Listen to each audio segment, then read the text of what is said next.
Chief Academic Officer and Chief of Student Services here for Hardin County Schools. And I want to welcome you back this month to another segment of our Impacting Learning and Empowering Students. We got a great show for you this week. We've got a lot of people on the show. We're used to just having maybe one guest, possibly two. This time we got 4 guests with us today, so I'm very glad to have our Director of the Health and Family Services Program here, Ms. Janae Sutton.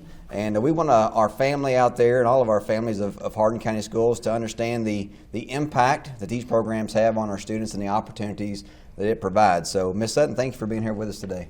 Thank you, Mr. Sutton. I appreciate you having us here today. The FRISC Family Resource Youth Services Program is definitely one of the programs that I cover that's by far nearest and dearest because of all the services provided.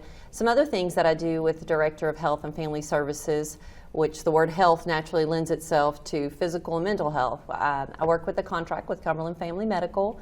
We have school nurses in each of our buildings. Additionally, some nurse practitioners that rotate through the north, south, and central pods that serve our students.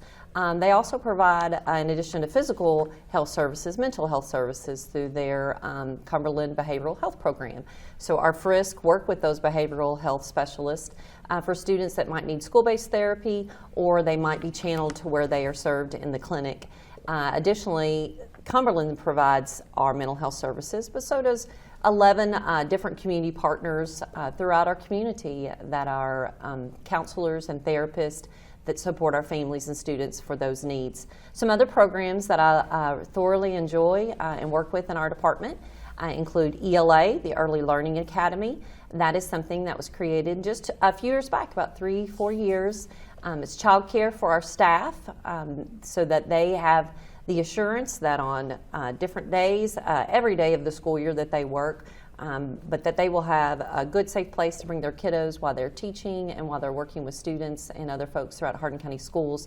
In addition to the ELA, there's also the School-Age Child Program, which serves our school-age children, kindergarten through 5th grade at our elementary schools. So I work with Amy Wood, who is our child care coordinator, in those different avenues.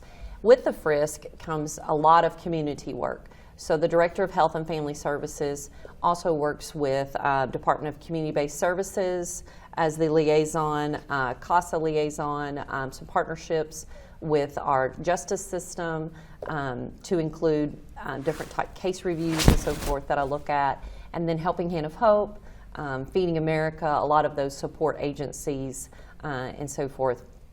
Work with AEDs, 504s, all kinds of different things throughout Hardin County Schools. But the Director of Health and Family Services, while it's a big role, a very important part of it is the Family Resource Youth Service coordinators and helping them get whatever they need as they plan and organize events for our schools and families. That's a lot. That's a big job. that encompasses a lot. And today specifically, I mean, you mentioned a lot about the school nurses, about the early learning opportunities for kids, but today we're mainly focused on our FRISC. If you ever hear a term out there, if you ever hear FRISC, people say, what does FRISC stand for? It's Family Resource Youth Services Centers, and we have some great FRISC coordinators here with us today, and we want to choose one from each level to kind of give us some feedback on things they do, challenges they have, how they support their school communities. And Ms. Sutton, I do want to ask, do we have a Family Resource Youth Services Center coordinator at every school? We have one at every school, one-to-one, each elementary, each high school, with the exception of Vine Grove Elementary and James T. Alton. That's our true FRISC. For those of you that are kind of learning the term FRYSC, if you've seen these faces in your building and you just know that they're helpful folks, the term FRYSC. FRC is with our elementary schools, like Mr. Buchanan. YSC are our middle and high schools, Joe and Brendan. But a true FRISC is someone that works with an elementary and middle school. So Ms. Ovison, she serves with her outreach worker, her school home community liaison, Bethany Vaughn, of Vine Grove Elementary and James T. Alton. So since you span the elementary up through the middle school age, that's an FRYSC. Total combined. Gotcha. So right, you're on the same campus, so they can make campus. that happen. Mm-hmm. All right. Well, today here with us, we got Craig Buchanan from Radcliffe Elementary School. Craig, thanks for being here today. Thank you for having me. All right. We got Joe Jaggers from East Hardin Middle School. Joe, thanks for being here with us today. Thank you for having me. And we got Brendan Cheney from Central Hardin High School. Thank you for having me. Thanks for being here with us. Now, so Ms. Cheney, with you being the newest Family Resource Youth Service Center coordinator up here on this stage, What was the greatest challenge you faced when you took over there at Central Hardin High School? So I started in October of 2020, right in the middle of COVID. So that in and of itself brought a lot of challenges. So we definitely wanted to, how do we reach families? How do we reach students? How do students see my face, get to know who I am? How do I get to build relationships with the students there? Because a lot of our students maybe they were on the AB schedule for a while, maybe they was in TI for long periods of time. So really trying to develop those relationships through virtual, but also when they were present in the building, being able to just interact with them and build those relationships to see them. Yeah, I don't think people realize when you look at a school like Central Hardin High School, there's 1,900 students. Yes. There's probably 3,800, guardians or parents, and then when you start off in a COVID situation where you're not even with the students, and they're trying to know who you are, you're trying to know who they are, you're trying to understand their needs. That was a tough task. It was. And that was a challenge, but we were up to the challenge, and the amount of families that we serviced during that time to get them through that pandemic was outstanding. So thank you for jumping in there, not being afraid, and doing what you did. Mr. Buchanan, you served the students of Hardin County Schools for many years now. I mean, you served in various roles. So just give me an idea, when you started back as I believe you were a counselor, is that right? Yes, sir. When did you start in Hardin County Schools? I started with Communicare in 2010. 2010. So you've been with the district almost 13 years now. Going on 13 years. Okay. Did school-based therapy at J.T. Alton, Yep. Vine Grove Elementary, West Point, and love doing that. Love working with the kids. That's kind of how I got my foot in the door with the school system and working with the Hardin County School kids. And then applied for a Frisk job through Miss Overson at J.T. Alton. Told me about it. She said, you may want to look into this, and I did. And How many years has that been now you've been a since coordinator? 14. Since 14. June It's of been 14. almost 9 years. Going on, yes, sir. Well, what are some of the challenges you have faced, and how's these roles changed for you over the past, I guess, say 13 years since 2010? Well, I work at Radcliffe Elementary School. We got a diverse population. We got a pretty transient population. We got kids popping in and out. So one of the frustrations with the job is when a family comes in and you start building that relationship, they may move. They may transfer to a different school. So you've built that relationship just for that family to move. But we make sure those other schools are aware everything that we've done for the family, and the needs that they have and the barriers they face. We try to make that a smooth transition for them. That's right. And I know a lot of times you say you worked at North Park for a while, is that correct?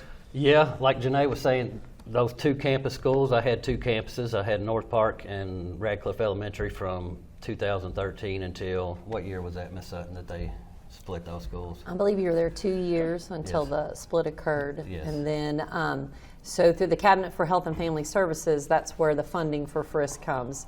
And you have to do a petition and application if you deem and think it's necessary that campuses be split based upon numbers of students you're serving and so forth. And for several years, it had been asked that North Park, because thinking about the history of Hardin County Schools, North Park did not always exist. It became a center. So Radcliffe and North Park shared a coordinator, not on the same campus.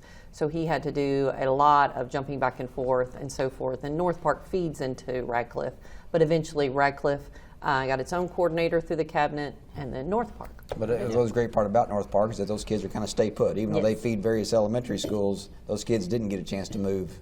Even though if they moved into a different district, they were able to stay there and get their services at that age level. So that was very important. I'm very glad you brought that up. So, Ms. Jaggers, you've obviously been a Frisk coordinator longer than anybody up here on this stage, I believe. So you're kind of got the seniority up here. So tell us how you feel your role has changed over your time and being in this position. How long have you been in the Frisk role now? This is year 20. Okay. Yes, and Couple always at the decades. same school. All right. I've been at East Hardin for 20 years. It has changed some. I guess it kind of seems like some of it circles back around. In the beginning, I feel like we didn't work as much as a team as we do. I think overall that's kind of the district theme is we work in teams. Back 20 years ago, we were very individualized, and we worked just kind of at our school. Without technology, things weren't as technical then as they are today. I do think technology has helped with communicating with parents. Back then, you hoped that they answered their landlines, and we made a lot more home visits. but now we can reach parents more by texting them. We can email them, call them. I mean, that's the big thing I have seen, is being able to reach parents in a different way. And then just our programming has changed. As things change within the district, our programming changes. And back early on, I did a lot of career stuff, and then that kind of phased out. And now we're back with the work ethic standards. We're doing more career programming, working more within the school with our career teachers. So those are some of the big things. There's a lot of little things that have changed. Well, I'm glad you said that. Kids are exploring when they get to middle school. Yes. And your situation, East Hardin Middle School and all the other middle schools, that's where they're trying to figure out, maybe what they want to do. What do they want to think about, what they want to study in their pathway when they get to high school. And that's part of our job as a coordinator, is developing those opportunities, talking about those opportunities that exist for kids. Yes. We always think it's about a resource. It's about planning. It's about one-on-one scheduling. It's about putting them in a pathway for success. And that starts at the middle school level with our one-on-one scheduling. So thank you for bringing that up. Now, you think about this segment that we call this, Impacting Learning, Empowering Students, and we always use the word impact. What's the impact that our programs and processes have on our students and our families? That's what this is all about. And a lot of times we have data. We keep data to know what that impact can be. So, Ms. Sutton, if you can just kind of talk a little about the impact that our FRISC are having on our families, maybe give a little feedback to our community out there of what they're doing. Absolutely. If you look at our Infinite Campus, I know parents use that to access details and information about their own child. We as a district can use that in order to look at what is happening throughout our district with different programs, specifically the FRISC programs. Each of these coordinators, when they work with a child, when they do a school-wide assembly, when they do a parent night, each parent that's touched, for example, this past Friday, we had an awesome district-wide wellness night. And those families, when they gave a post survey to give us feedback, they logged in, so we know which parents were able to participate in those services and so forth. So last year we have around 15,000 students with Hardin County Schools.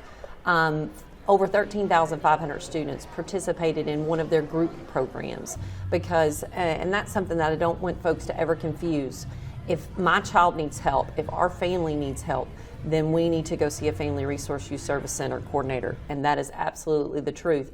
But your family and your student can receive amazing services from these coordinators or any in their building, even if there's not a problem going on. When we are just going through life and learning who we are, and they work with kids with getting summer jobs and things like that. So there doesn't have to be a problem. But last year, over 13,500 students received group. This year already, nearly 11,000 of our 14,000 students have participated in group-wide programs. As far as individually, nearly 5,000 students, 4,874 individuals came into our FRISC centers and received some type of support and service. And already this school year, over 3,500 have. Mental health services, over 2,400 students last year, and this year already over 1,700 of our students have received mental health supports through the Family Resource, in addition to our school counselors who are wonderful and partnering and coordinate and so forth. And then one of the things that a lot of folks, if you do know Family Resource Youth Service Center, you think about basic needs, food, clothing, and shelter. So 4,737 students and families last year, with nearly 2,700 already receiving some of those individual basic needs. And something I didn't share earlier that I would like to add on as far as things with the Director of Health and Family Services is our Family Stability Program. We have had a homeless coordinator that has worked with families that are experiencing housing instability, but these coordinators work with Jessica Durant's, a social worker who we've hired in the district, because with the pandemic and with loss of jobs and housing instability and the economy taking a drastic upswing, we've seen more families experience that homelessness. And Superintendent Morgan, we've added that Family Stability Coordinator. She saw that vision to specifically work intensively with some families that they're already working with, but to dive a little deeper. Those are some unbelievable numbers, and I wanted our community to hear that, because I think sometimes you only see at the surface level when you see a FRISC coordinator, say at a back-to-school fest, and you see them working a booth. Think, well, what does that person really do? Well, what was our district paying that person to do? thousands upon thousands of kids and families are reaching out to daily to make sure they receive the services they need and a variety of services. So the impact is large and wide. So thank you for that data. And I kind of mentioned that Back to School Fest program. One thing that I really liked the last few years was coming out to the high schools, Central Hardin, North Hardin, John Hardin, and bringing our community schools together for a Back to School Fest. And I know, Ms. Channing, with you being fairly new and coming into this the last few years and having to help prepare for that, what did you have to do to prepare for something that big? Right, so it's one of our biggest events, and we definitely start planning 5-6 months out before the event. Okay. We start having those conversations on what we want it to look like, how do we improve each year. So this year will be our third Back to School Bash at West Hardin for the Bruins. So every pod has, of course, at the high school, so we have like the North Pod, Central Pod, and South Pod. So the North Pod will be at North Hardin. John Hardin the Central Pod will be at John Hardin, and the South Pod will be at West Hardin due to Central being under construction. That's right. So that we definitely try to plan for all of that. And how do we, like, having those community partners, getting with them, kind of explaining what our role is in the Back to School Bash, and what, like, our families could come and see and get more out of, like, what does the community have? What kind of resources can I use? And just having it's also just really fun. You go all summer and you go back to your schools, you get to see some of your friends, you get to see some staff members there, and just get ready for the school year. So we really enjoy it. Right, I'm glad what you said about planning 6 months out. I mean, it's already almost March. So you think about April, May, June, July, August. We're about 5 months from our Back to School Fest for next school year. And the planning that these coordinators put on. And when you see them, what I like about it, they all work together. A lot of times I see you all at different Back to School events. Am I right by saying that? I may see Craig down there at the Central Hardin event. I may see Joe down here at the North Hardin event. And it's a team. And I think that what you see is that we're not just working as individuals, we're working together. And Ms. Jaggers, when you talk about those community partners, what specific community partners you try to reach out to and say, we need you here to be visible at our events? Our big focus when we all get together is who helps our children? What are activities, health-related organizations, career-related organizations? Who can actually help our children? And so the whole point is, and they're non-school related. So we feel like our open houses at the school is academic-based, and our Back to School Fest are community-based. So it's bringing all of our community partners together so that our families know who they are. That's wonderful. There's every year we find somebody new. I didn't even know 12 Gym existed in the mall, which is just a place where kids can go for activities. Recently, one of our Frisk took a group there for a field trip. And so we learn about new agencies here in town or new organizations. So it's all those things, just how do we get our kids where they need to be. And do you find that some of our community partners, they reach out to you? Yes. And say, I want to come back? Yes. We made a connection to our community. Has that happened quite a bit for you? Oh, yes. And then we get emails. They typically go to Miss Sutton about how do I get to be involved? And then she forwards them on to us, and then we make that connection. Powerful. And Mr. Buchanan, we talked about relationships, and that's something I know you're very strong with. And how do you go about communicating the importance of building those strong relationships between the school, the staff, the families, in order to increase students, opportunities? I really just model that behavior. Be genuine with kids. Let kids know you truly care about them. Kids can pick up on those kind of things. And if you see a staff or faculty member struggle with the relationship, you may pull them aside and say, hey, I know this kid's into this hobby or enjoys this activity. Maybe try that method to reach that children and form that relationship with them. But it's huge. I feel like everything we do is based on relationships with families and students. So if you can build that, you can get families to work on whatever it is you need them to do, or empower them to do what they need to do. And that's a great answer. I think it's all about trying to get kids to connect. And I think we always think, well, it has to be one of these programs. But I want to say, to our families out there, there are more opportunities for students now than there ever has been in Hardin County Schools. You say, well, give me an example. I see archery programs going on. okay, at the elementary, middle, and high school level. I see now elementary basketball programs going on at the elementary level now, middle and high, obviously. You talk about volleyball opportunities at the elementary, middle, and high. And when you're connecting with a kid like that, well, we're not just connecting them to a service, we're connecting them maybe to an activity. What is something you can get involved in that you may have a passion for? And then as we get on the middle school, as we talk to Ms. Jaggers, we're going to be talking about during one-on-one scheduling, what's that pathway you want to study? Maybe you want to be a nurse someday when you get you in the health services program. Maybe you're really good at math, you may want to think about the engineering program. You know, maybe you want to, you know, be a professional cook someday and you want to get in our culinary program. Maybe you ever thought about HVAC, plumbing and electric. Maybe our residential maintenance program is what you need. There is something for everybody with our 39 pathways in the Hardin County schools. A lot of our connections start right here with those conversations. So I think that's critical that we don't not point that out today. But each of you specifically host events at your school. You know, I know there's some things we do, you know, district-wide, like the Back to School Fest, but what is something at your school you said, you know, this is something we did at our school this year, and it had an impact? And Joe, we're just going to start with you and let you kind of tell about maybe something you all did individually there at East Hardin. My favorite program that we do, and I've been doing it since I started, is 6th grade transition. It's my favorite. It is, we get our incoming 6th graders in, and it's my way to really start to get to know my students. You know, they're new to us. Mm-hmm. We see them for 5th grade tours, but they're ours by 6th grade transition. And so getting them pumped up about being a Bruin, having a good school year. And we always have an excellent turnout. We have 200 plus every year.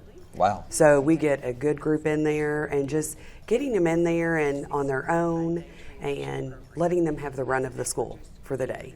And so that they start to develop that comfort about coming the first day. And I can always tell the few that did not come, because when they start coming in the first day of school, they don't know where they're going, and we review just when you're a bus rider or a car rider, where are you going? All of those things to drop that first day jitters. They're still going to have them, but at least they walk in knowing where they're going, where their first period is, where they're supposed to report, just kind of getting them ready to go. And I love it. Get to that first scary opportunity of walking into that middle school, especially that new middle school. It's like going to a palace and going from maybe a self-contained classroom in elementary school now to switching classes. It's intimidating for a 6th grade kid. Yes. And they need to feel comfortable on day one. And we wanted to have that Bruin pride and ready to roll. What about you, Mr. Buchanan? What about some of the maybe events you all host that you really feels like that maybe has a big impact there? Mainly the events at our school that I feel like touch the most are our vision screenings and our dental program that we bring in.